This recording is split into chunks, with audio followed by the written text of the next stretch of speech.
Le thème que j'ai choisi n'est pas simple. C'est un thème que j'ai développé à travers les années et que je m'efforce de présenter toutes les fois où je rencontre des frères de teint foncé. Le thème est l'Afrique, l'homme noir et la Bible. Je reconnais que c'est un thème qui n'est pas ordinaire. On ne prêche pas souvent sur ce sujet. Et peut-être même que certains d'entre vous entendront certaines choses pour la première fois. Le 25 mai 2020, le monde entier était horrifié en découvrant l'image d'un policier blanc assassinant en direct un homme noir à Minneapolis, aux États-Unis. En 8 minutes et 46 secondes, George Floyd quittait ce monde étouffé par la méchanceté et la haine. Cet assassinat a enflammé le monde entier et provoqué des émeutes pratiquement partout dans le pays et dans presque tous les pays. Un cri unanime contre le racisme s'est fait entendre, mais l'émotion retombée, tout demeure comme par le passé. Cet événement fait ressurgir de nombreuses questions sur la place de l'homme noir dans la société. Et l'une des questions qui se pose et que l'on pose est: pourquoi ce teint épidermique fait-il tant réagir? Une deuxième question serait: est-ce que l'Afrique existe dans la Bible? Ou est-ce que l'Afrique a un rôle à jouer dans la Bible? Je suis arrivé en Afrique de l'Ouest en 2005, exactement le 6 janvier 2005. Et après avoir parcouru les 11 pays de l'Union que j'avais été appelé à diriger, je me suis rendu compte de deux choses fondamentales. La première, c'est que j'étais enfin à la maison. Et la seconde, c'est que tout ce que je voyais, ce que j'entendais, ce que j'écoutais, me semblait avoir été vu et entendu quand j'étais aux Antilles. Et cela m'a fait prendre conscience que ce peuple parmi lequel j'allais vivre jusqu'à présent d'ailleurs, et cela fait 15 ans, est réellement un peuple spécial. De nombreuses fois, j'ai entendu des frères antillais faire des réflexions très négatives à l'égard de l'Afrique et des Africains. Mon problème est que c'est le résultat d'une coalition internationale dans le cadre du conflit cosmique où les médias du monde entier se sont ligués contre ceux qui ne sont pas décolorés. Car en réalité, vous découvrirez à travers l'étude, malheureusement le temps m'est compté, de sorte que je vais faire des raccourcis, mais je veux faire 3 déclarations qui vont vous pousser à réfléchir et peut-être à sonder les Écritures davantage. La première, c'est que la Bible a été écrite pour que les Africains sachent que Dieu est leur Dieu. La deuxième chose que je vais dire, c'est que le peuple d'Israël est un peuple noir. Et la troisième chose que je dirais, c'est que nous, Antillais, descendants d'esclaves, il y a probablement parmi nous des descendants des tribus d'Israël. Alors plusieurs fois nous avons dit, mais c'était pour les Juifs. Nous ne sommes pas Juifs. Nous ne sommes pas Israélites. Je fais la différence entre Israélites et Israéliens. Et qui sommes-nous? Et volontiers, nous nous décrivons comme des païens ou des païens convertis. Mais attention, pour répondre à toutes les questions que j'ai soulevées, et ne m'en veuillez pas, il faut commencer par répondre à une première question. Où Dieu a-t-il planté le jardin d'Éden? Alors certains me diront toutes sortes de lieux géographiques. Mais si nous lisons attentivement, et j'aimerais, frères, vous dire que lire la Bible n'est pas suffisant. Mais ce qui est important, c'est de sonder les Écritures, questionner notre foi et questionner nos pratiques. Il y a plein de choses que nous faisons dans l'Église adventiste, que nous faisons par routine, sans nous poser de questions. Et il y a plein de choses que nous disons sans même raisonner ce que nous disons. Mais j'aimerais vous inviter à lire en Genèse chapitre 2 pour découvrir que le jardin d'Éden était en Afrique centrale. Si nous lisons, puis l'Éternel planta, verset 8, puis l'Éternel planta un jardin en Éden du côté de l'Orient. Donc déjà nous avons une indication, ce n'est pas en Europe. Ce n'est pas aux États-Unis qui est une terre vierge et déserte et dont la prophétie nous dit qu'elle va servir à boire le fleuve de persécution lancé contre ceux qui ont fui l'Europe. Donc ce n'est pas aux États-Unis. Ce n'est pas en France. En Orient. Alors vous allez me dire, mais l'Orient c'est le Japon, c'est... Non. Il s'agit de l'Afrique. Et nous allons le découvrir. Au verset 11, verset 10, un fleuve sortait d'Éden, pour arroser le jardin. Et de là, il se divisait en 4 bras. Alors évidemment, nous, aux Antilles, qui avons un esprit tout petit, parce que nous vivons sur des îles petites, sur des terrains où nous faisons des jardins petits, nous ne pouvons pas nous imaginer la grandeur du jardin d'Éden. Mais le jardin d'Éden, frères et sœurs, c'était toute l'Afrique du Nord, du centre, et cette partie qu'on appelle le Proche ou Moyen-Orient, qui est une invention totalement politique, mais qui n'a rien à voir avec la réalité, toute cette partie-là toute cette région faisait partie de l'Afrique. Et même sous le contrôle de l'Égypte, dont on ne parle pas beaucoup. Alors, comment identifier? Le nom du premier est Pishon. C'est celui qui entoure le pays de Havila, où se trouve l'or. Vous savez qu'aujourd'hui, lorsqu'on cherche de l'or, on va au Congo. Lorsqu'on cherche beaucoup d'or, on va en Guinée. Et si on cherche de l'or, on ne va pas chercher de l'or en Europe ou dans les régions glaciaires. L'or de ce pays est pur et on y trouve aussi le bdellium et la pierre d'onyx. Le nom du second fleuve est Gihon. C'est celui qui entoure tout le pays de Couche. Or, nous savons que Couche, c'est l'Éthiopie. Le pays de Couche, c'est l'Éthiopie. Et nous savons où se trouve l'Éthiopie, non? Vous savez? Mais c'est ce que nous dit la Bible, le pays de Couche. Et tout à l'heure, nous allons voir qui est Couche en réalité. Le nom du troisième est Hiddekel, c'est-à-dire le tigre. C'est celui qui coule à l'orient de la Syrie. Il coule à l'orient de la Syrie, donc il se trouve dans la région de la Libye, l'Irak, la Turquie, l'Asie.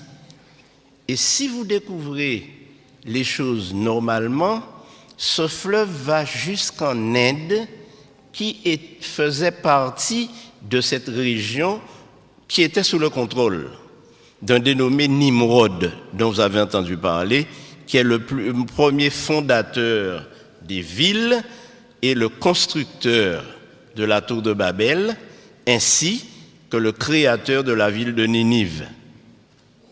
jusqu'en Inde. Et vous savez que les Indiens considèrent ce fleuve, ils l'appellent le Gange, mais si on cherche dans l'histoire, on découvrira que c'est un fleuve qui sortait d'Éden. Et bien sûr, le dernier, c'est l'Euphrate. Alors, que nous indique l'Euphrate?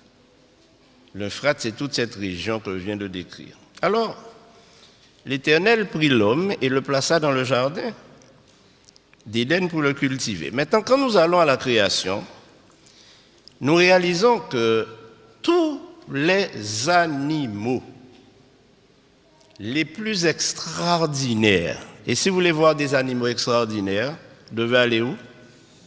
En Afrique. Même si on trouve quelques animaux en Europe perdus un petit peu dans les forêts, mais c'est en Afrique que l'on trouve tous ces animaux. Maintenant, les hommes de grande taille, on les trouve en Afrique. J'ai eu l'occasion de passer en Éthiopie et j'ai été surpris de voir la hauteur des Éthiopiens. Et quand je suis allé au Kenya et que j'ai vu les Maasai, je me suis rendu compte que la Bible ne se trompe pas. Alors mes amis, pour faire court, parce qu'il faut que le temps passe, n'est-ce pas? Le pays de Havila est un pays qui couvre toute une région, y compris l'Asie, le Yémen et l'Inde.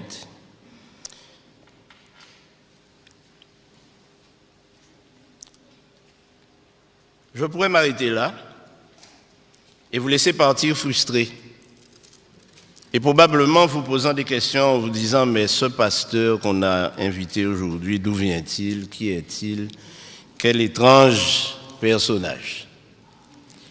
Mais vous savez, mes amis, je suis né dans l'église adventiste, mais je n'étais pas adventiste quand je suis né. J'ai grandi dans cette église et année après année, j'ai répété ce que dit mon église concernant la parole de Dieu. Mais le Seigneur m'a fait prendre conscience de la nécessité d'étudier la Bible sans préjugés. Et en tant que fils d'esclave, le premier préjugé que nous avons développé tous ou presque, c'est que tout ce qui est bon ne vient pas de chez nous, mais de l'extérieur, oubliant que tout ce que nous avons accumulé comme conception de notre religion vient du Code noir.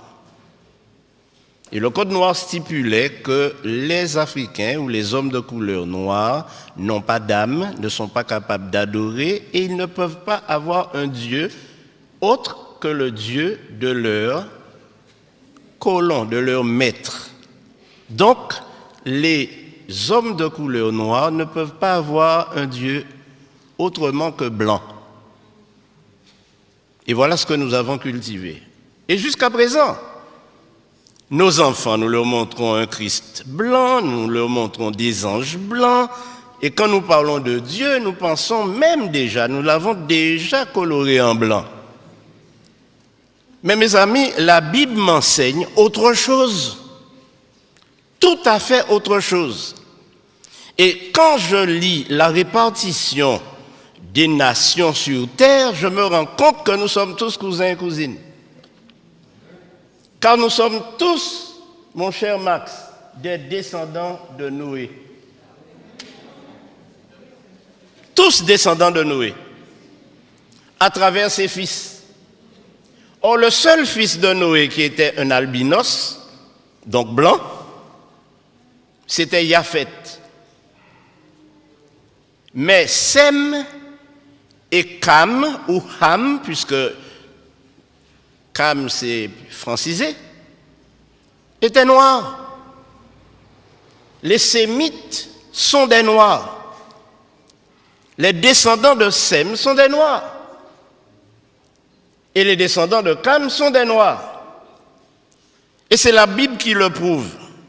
J'aimerais très brièvement vous faire lire quelques textes. Soyez patients. Mais lisons Genèse 10. Et vous découvrirez un secret. Voici la postérité des fils de Noé. On appelle d'ailleurs le chapitre 10 la table des nations. C'est là qu'on trouve l'origine de tous les peuples, de toutes les peuplades qui aujourd'hui occupent notre terre de manière invariable depuis le déluge. Alors, les fils de Japheth, furent, notez cela, si vous avez de quoi écrire, notez-le, Gomer, Magog, Madai, Javan, Tubal, Méchec et Tiras. Et si vous avez de quoi souligner en rouge, vous verrez que les fils de Gomer sont Ashkenaz, Riphat et Togarma. Je ne lirai pas les autres, vous le ferez à la maison. Mais ce qui est intéressant, c'est que au verset 5, il est dit, c'est par eux qu'ont été peuplées les îles des nations, selon leur terre, selon la langue de chacun, selon leur famille et selon leur nation. Où les fils de Japheth ont-ils habité? Eh bien, tout simplement en Europe centrale et en Europe de l'Ouest. Et c'est pourquoi, dans toute cette région, il y a des blancs. Au verset 6, nous lisons « Les fils de Cham ou de Cam, furent Cush, Mitzraïm, Pout et Canaan. » Cela vous dit quelque chose? Cush, le père des Cushites ou le père des Éthiopiens. La Bible nous dit, un Éthiopien peut-il changer sa peau? Et quand on fait cette réflexion, on se réfère à quelle couleur? La couleur noire. Mitzraïm a donné son nom à l'Égypte. Donc c'est toute l'Afrique du Nord. C'est un fils de Ham. Mais nous avons encore une autre réalité. C'est que nous croyons que les Libyens, que nous croyons que les Iraniens, les Irakiens, c'était des Blancs. Non, c'était aussi des Noirs, puisque Pout, fils de Ham, a donné naissance à la Libye et à tous les peuples qui habitent dans la zone. Et Canaan. Alors Canaan, souvenez-vous, c'est lui qui a reçu la malédiction de Noé, fils de Cam. Alors certains ont dit que nous sommes noirs parce que nous sommes maudits, mais ceux qui le disent sont plus maudits que nous. Parce qu'en réalité, ils ignorent que Dieu a béni Cam. Mais il a maudit Canaan pour un acte qu'il allait commettre plus tard. Alors, notez ceci. Cush engendra aussi Nimrod. C'est lui qui commença à être puissant sur la terre. Donc, c'est le premier roi de la terre. C'est lui qui a instauré le premier la démocratie, mais à travers la dictature. Il fut un vaillant chasseur. Et il régna d'abord sur quoi? Verset 10. Babel, Érec, Akkad et Calné au pays de Shinéar. Maintenant, ce qui est intéressant ici, c'est de se rendre compte que nous sommes en Éthiopie, nous sommes en Nubie, nous sommes donc en Afrique de l'Est et nous sommes ici confrontés à un autre problème qui nous permet de découvrir que tous ces peuples noirs nous révèlent quelque chose. Et vous allez le découvrir. Canaan, au verset 15. Canaan engendra Sidon, son premier-né, et Heth. Alors Heth, c'est le père de la nation hittite. Vous avez entendu parler des Hittites dans l'histoire, qui étaient des Noirs, un peuple noir. Et il a engendré les Jébusiens. Mais Jébus, n'est-ce pas à Jébus que se trouve Jérusalem? Les Jébusiens sont les habitants de la région où Jérusalem existait. Et c'était des Noirs. Les Amoréens, nous les connaissons, nous leur avons fait tellement la guerre dans notre esprit lorsque nous lisons la Bible par rapport aux Israélites. Mais en réalité, ils étaient tous cousins. Et nous allons, si nous lisons tout le texte, nous découvrirons qu'ensuite les familles des Cananéens se dispersèrent. Or, les Cananéens, c'était des Noirs. Et nous découvrirons que dans la généalogie de Jésus, il y a plusieurs Cananéens. Plusieurs femmes cananéennes ont enfanté avec des Sémites ou des Couchites. Bon, maintenant, allons à Sem lui-même. Sem, au verset 21, il naquit des fils à Sem, père de tous, les fils d'Héber. Héber a donné son nom aux Hébreux, et frère de Japheth l'aîné. Les fils de Sem furent Élam, Assur, Arpascad, Lud et Aram. Au verset 25, il naquit à Héber 2 fils. Le nom de l'un était Péleg. Notez ce nom parce que, vous savez, quand nous lisons la Bible, frères et sœurs, nous ne la sondons pas. Lorsque nous arrivons sur les généalogies, sur le livre des Chroniques, nous passons au chapitre suivant ou au livre suivant. Mais lorsque nous lisons les généalogies et les chroniques, alors la Bible nous parle différemment et résonne dans notre esprit maintenant qu'il s'agit de nous-mêmes. Frères et sœurs, notre religion n'aura aucun sens si nous nous mettons à imaginer notre religion à travers la religion des autres. Dieu ne nous a pas été prêté par les Blancs, puisque Dieu est le Dieu des Noirs. Nous ne pouvons pas prétendre suivre une religion que nous avons reçue de ceux qui nous ont évangélisés. D'ailleurs, ceux qui nous ont évangélisés, ils ont commencé par nous tuer lorsque nous n'acceptions pas leur religion. Et j'aimerais vous dire que lorsque les esclaves ont été déportés de l'Afrique aux Antilles, en Amérique et dans les colonies, ils avaient une spiritualité. Ils adoraient Dieu. Ils le connaissaient. Et ce que le Code noir a fait, c'est de leur enlever ce Dieu qu'ils adoraient déjà pour le remplacer par un Dieu inconnu. Je crois que nous devons revenir à la parole de Dieu. Et en tant qu'adventistes du 7e jour, nous devons être à la tête de ceux qui annoncent la réalité de Dieu. Alors, mes amis, le temps ne me permet pas d'aller plus loin, je devrais m'arrêter. Mais j'aimerais quand même vous dire 3 petites choses, si vous me le permettez bien. Souvent, on pose la question, puisque le thème c'est l'Afrique, l'homme noir et la Bible. Je viens de faire des déclarations qui certainement ont fait bondir certains. Et je suis conscient que, à présenter les choses ainsi, on peut être questionné sérieusement. Mais alors, quand on considère le peuplement de la terre, on se rend compte que tous les Noirs, on les trouve en Afrique. C'est là.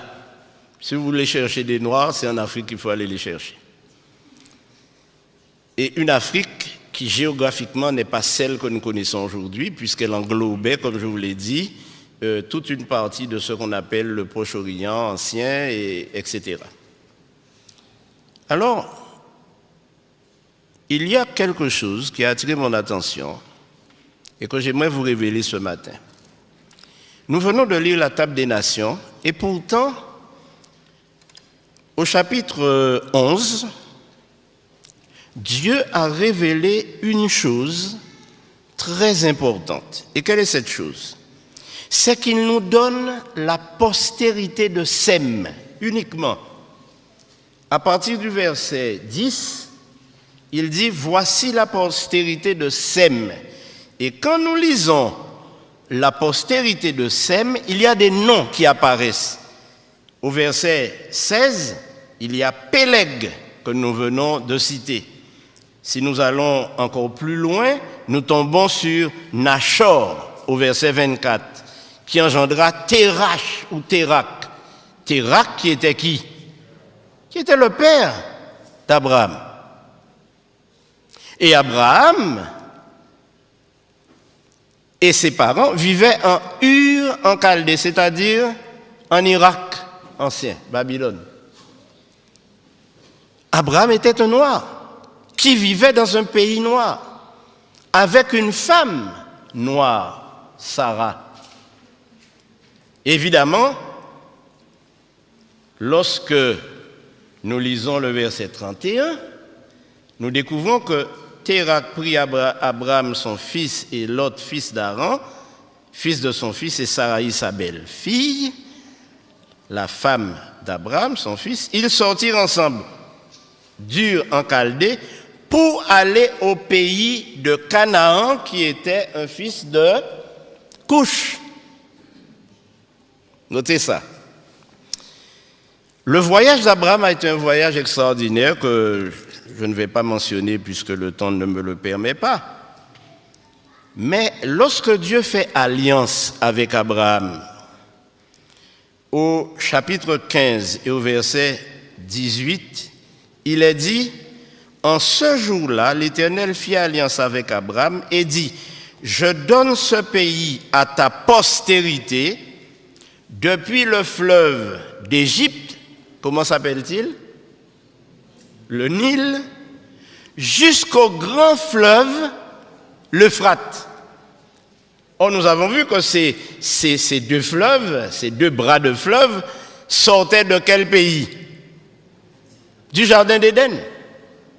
Donc, ceci nous montre bien que quand Abraham va s'installer dans le pays de Canaan, il est toujours dans son pays. Mais il est dans le pays d'un de ses cousins, qui est un descendant de Cam. Je rappelle que Abraham est un descendant de Sem. Donc Sem était lui aussi de la même couleur que Couche. Ham. Cam. Donc c'était des Noirs. Alors maintenant, je sens venir la question. Et je la sens venir de telle manière que, puisque je dois conclure, je tiendrai à votre disposition toute l'étude que j'avais préparée pour ceux qui veulent aller plus loin. Mais la question est, mais quelle est la couleur de Jésus? Qui ne s'est pas posé cette question? Une autre question pourrait être, mais quelle est la couleur de Dieu lui-même? Bon, je vous dirai, la couleur de Dieu, pour mettre tout le monde d'accord, c'est arc-en-ciel.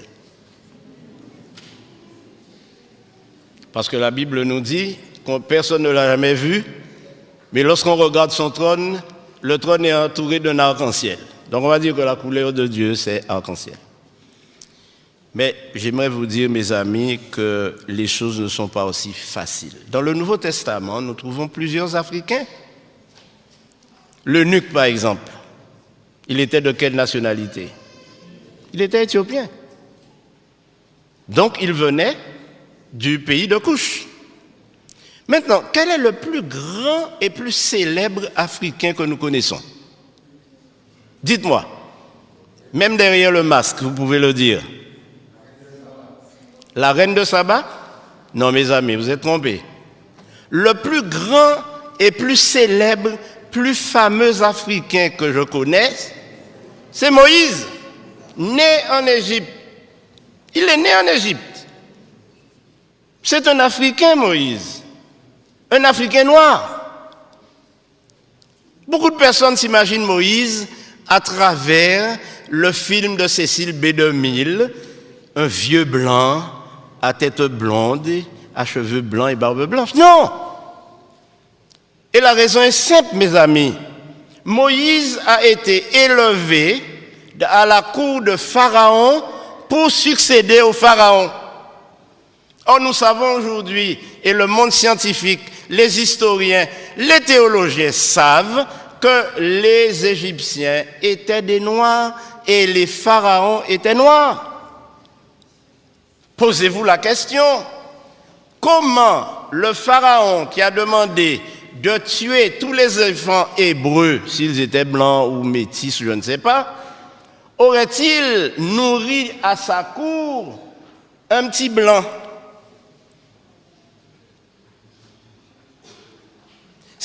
La fille de Pharaon savait qui était Moïse, un fils des Hébreux. Mais c'était un sémite noir. Autrement, il n'aurait pas pu aspirer au trône de Pharaon. Maintenant, si vous voulez une preuve, vous allez la trouver d'ailleurs. Elle n'est pas difficile à trouver. Si vous lisez Exode 2, verset 18, lorsque Moïse s'en va en fuite et qu'il arrive chez Jéthro, qui lui était un Éthiopien, lorsque Séphora retourne chez son papa, plus tôt que prévu, car ses filles allaient puiser de l'eau, et il y avait toujours des bergers qui les dérangeaient, et elles arrivaient toujours très tard. Mais ce jour-là, Jéthro dit, mais qu'est-ce qui se passe? C'est arrivé trop tôt. Quelle est la réponse de Séphora? Un Égyptien nous a sauvés. Il nous a délivrés. Un Égyptien. Une Éthiopienne qui parle d'un Égyptien parle d'un cousin noir. Puisque les Égyptiens étaient noirs, elle n'a pas dit un Hébreu, elle a dit un Égyptien. Elle a pris Moïse pour un Égyptien.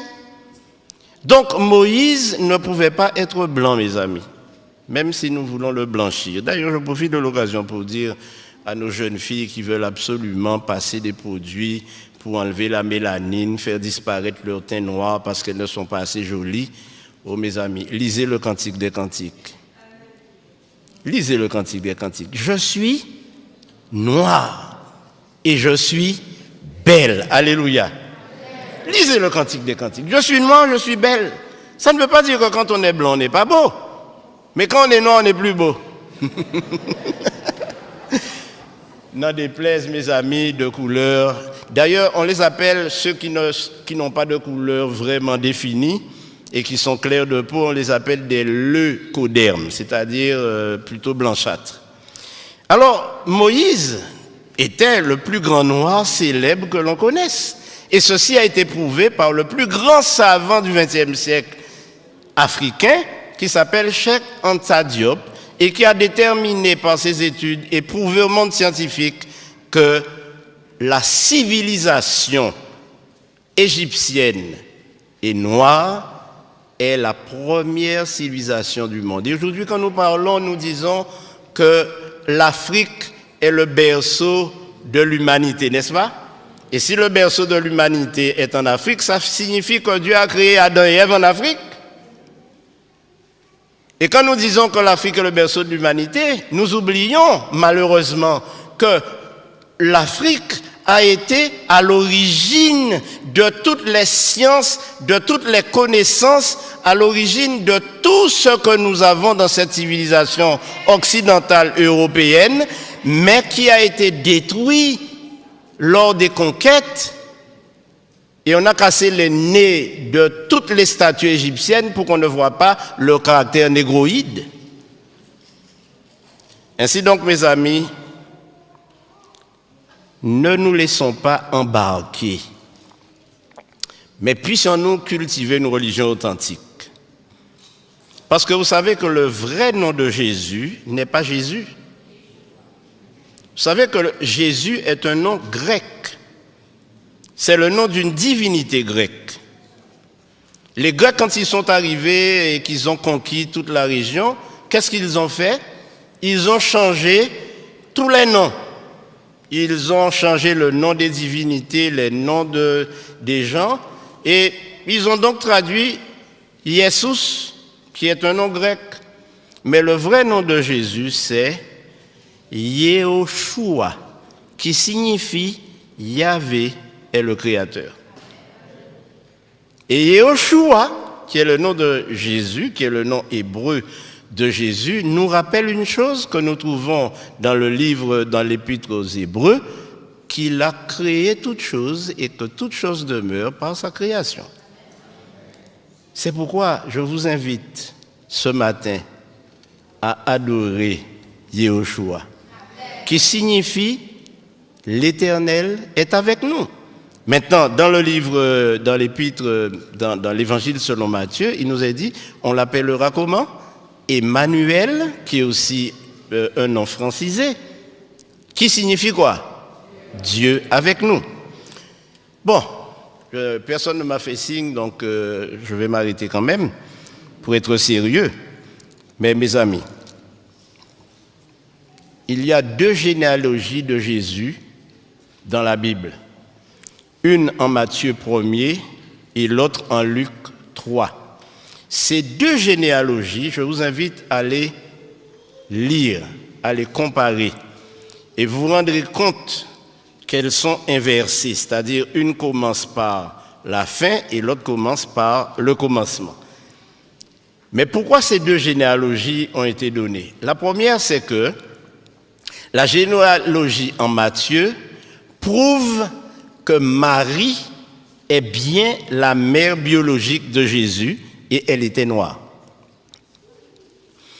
La généalogie de Luc montre quelque chose de particulier.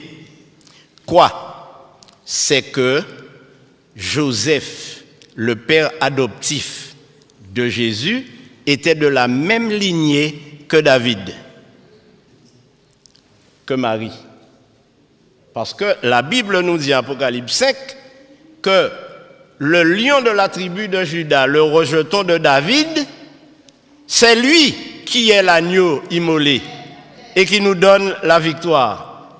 Et pour qu'on soit sûr que Jésus n'était pas issu de lignée parallèle ou hybride, Dieu a fait que son père adoptif était de la tribu de David, il était de la lignée de David, donc un descendant de Boaz, qui a eu un enfant qui s'appelait Obed, qui est le père d'Isaïe, donc le père de David. Boaz était lui aussi un sémite noir. Maintenant, Ruth était moabite. Mais on se souvient que Moab est le fils incestueux de Noé et l'une de ses filles qui a fait dire à Dieu que les Israélites ne devraient pas se marier avec les Moabites. Ainsi donc, mes amis, en conclusion, il faut conclure, n'est-ce pas?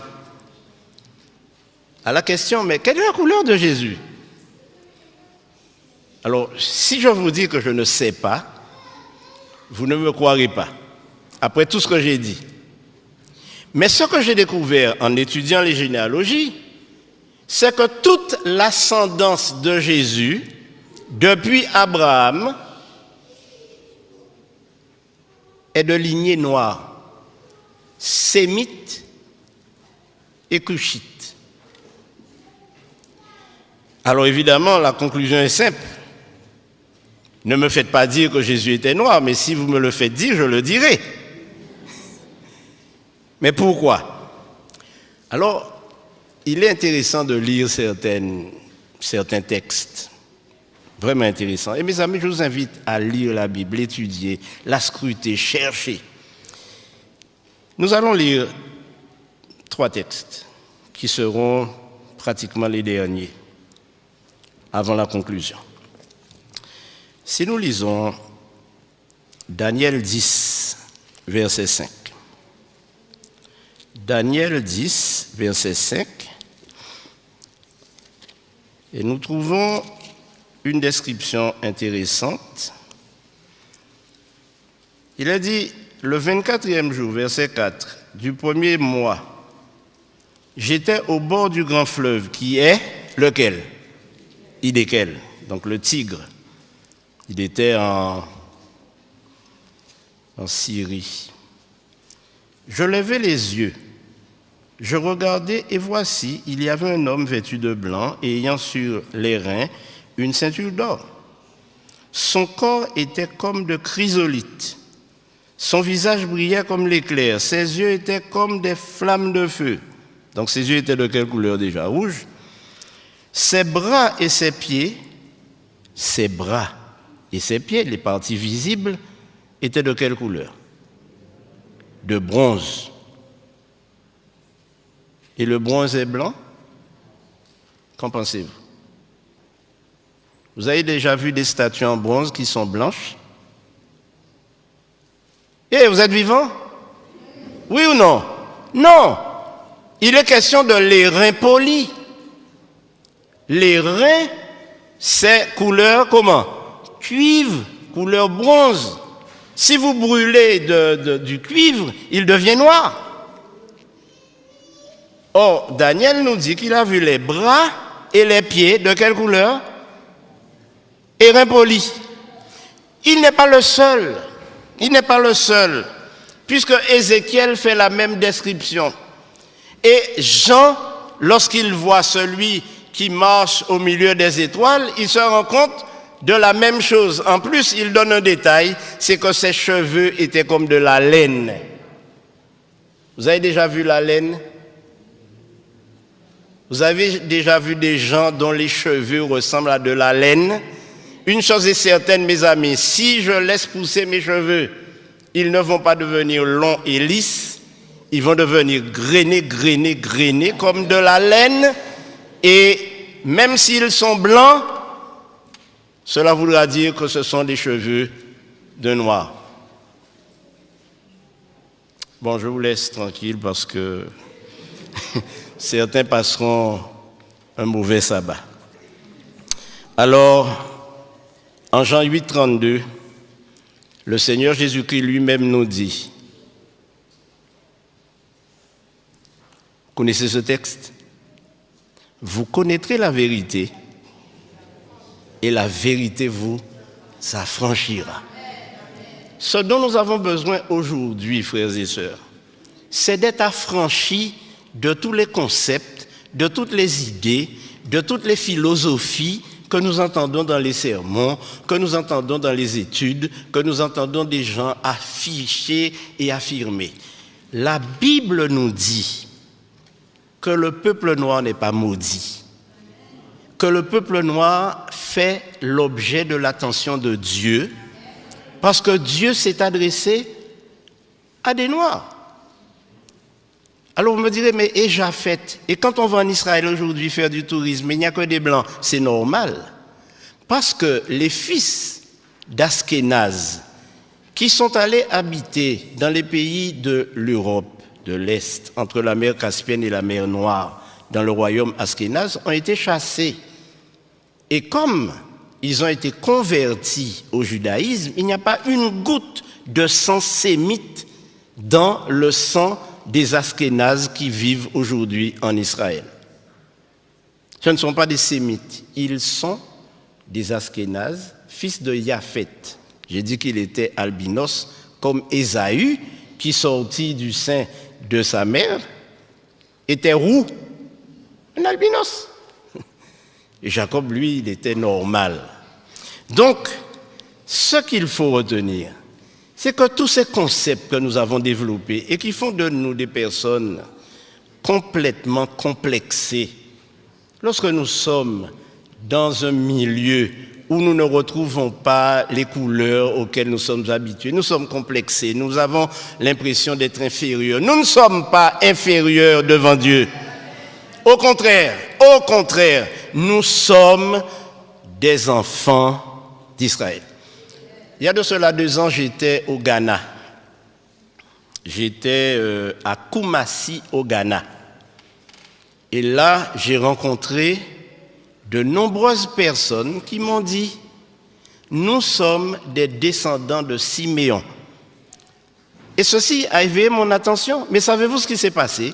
Lorsque les Romains sont entrés à Jérusalem et qu'ils ont commencé à persécuter les enfants d'Israël, qui étaient des Noirs, ils se sont enfuis en Afrique de l'Ouest.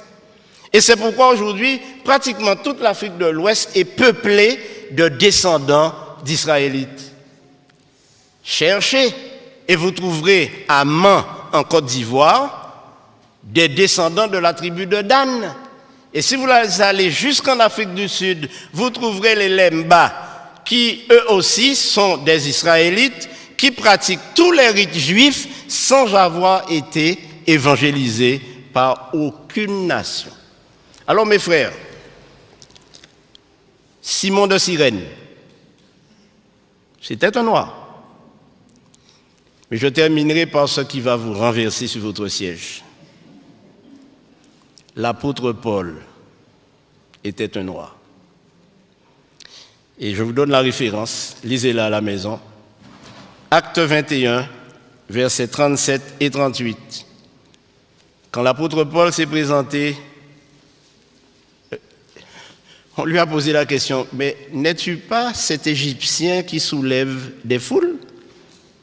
S'il était pris pour un Égyptien, Paul n'était rien d'autre qu'un nègre marron, comme moi-même. Ainsi donc, puissons-nous remercier le Seigneur. J'espère que vous avez pris plaisir à suivre cette étude.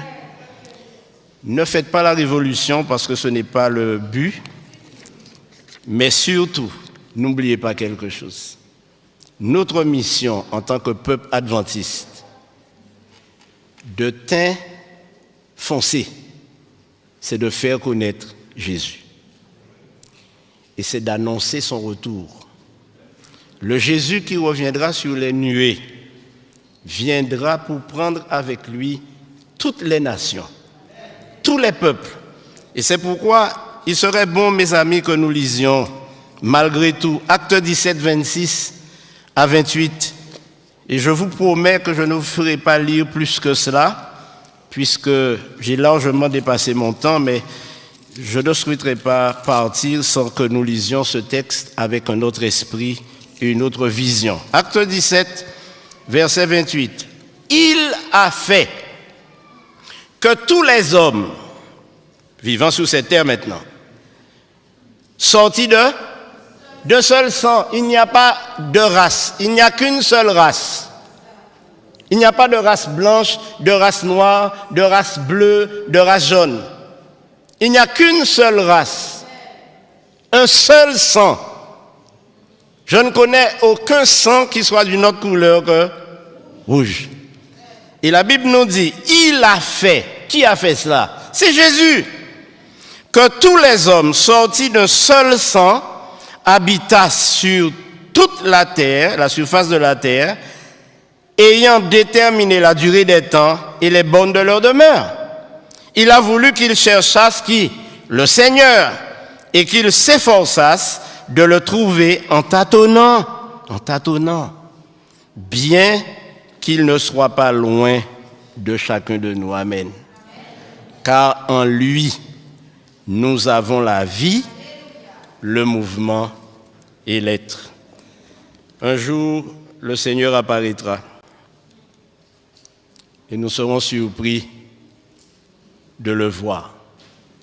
Personnellement, le chant que j'aime le plus dans les hymnes et louanges, qui est un recueil de chants douteux,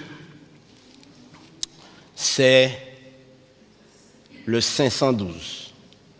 Voir mon Sauveur face à face. C'est l'objet de ma prière.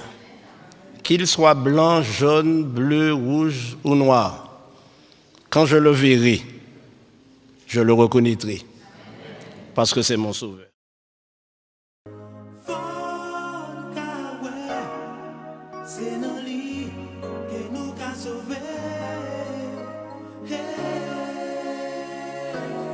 Même chrétien qui parle de bon Dieu, moi, je ne sais pas qu'on est bon Dieu si bon Dieu vient.